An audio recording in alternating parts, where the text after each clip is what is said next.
Method number 3, go to the next slide. This is the one I really want to talk to you guys about is because so many people, I think, underutilize this method, and it can be so very powerful and gets unbelievably high response rates and open rates. It's almost 100% open rate, and the response rates on lumpy mail are oftentimes 15% or higher, whereas the average for just traditional letters or postcards is like a half to a 1% on average industry-wide, okay? So if you do lumpy mail well and you do it the right way, obviously you can't do this to your whole list, but lumpy mail is really powerful. So my friend Jeff in the very back, he knows a lot about lumpy mail. He's really introduced me to one of the guys, some of the guys that are kind of pioneers in this space, which are Dan Kennedy and Bill Glazer. And I don't know if you guys are familiar with them at all, but they're kind of marketing geniuses and gurus, and they're in the industry and stuff. And they've really kind of taken the whole outrageous marketing and lumpy mail to the next level. But you can simplify it, and you can make it, super, super easy, super, super simple. But when you guys know, even if you think it's just a free pen, anytime you get lumpy mail, right, you open it. I mean, it virtually has 100%. Why? Because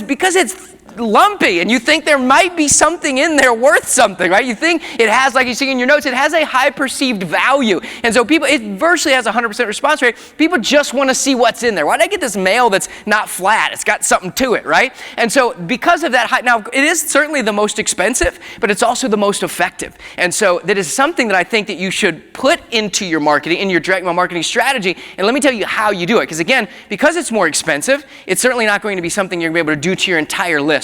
But as you can see up there, one of the ways I always encourage people to use lumpy mail, because again, massive response rates. Number one is with your follow-up. If you don't have a follow-up plan, then you are really dropping the ball big time in this business, right? Because the majority of the deals that are done in follow-up, right? But if you can take people who have responded to your advertising and either for some reason you just weren't able to get back in touch with them, a lot of times that will happen. They'll call, they say they want to sell their house, you try to call them back, and for whatever reason, you just can't get them on the phone. And it's because they called you, and then life happened, right? Something happened, somebody got sick, and they can't even think about it right now.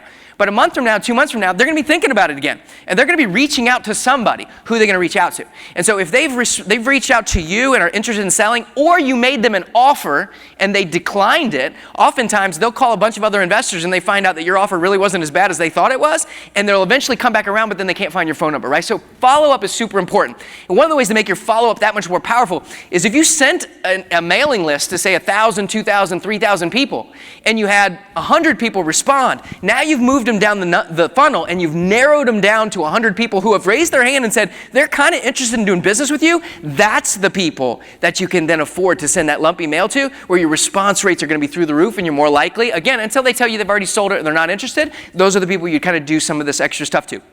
The other stuff you remember last month, we talked about in direct response marketing, we talked about the shy yes. So if you do any kind of marketing where you just try to get people to do it, give you a shy yes, go to your website and get a free report, or call this 800 number and get a free report on how to sell your house without a real estate agent, or something like that. If you get those kind of people, they would be something to mix in some kind of a lumpy mail campaign. Okay, so it's really, really powerful. Targeted niches, those type of things, those who you would want to send this to.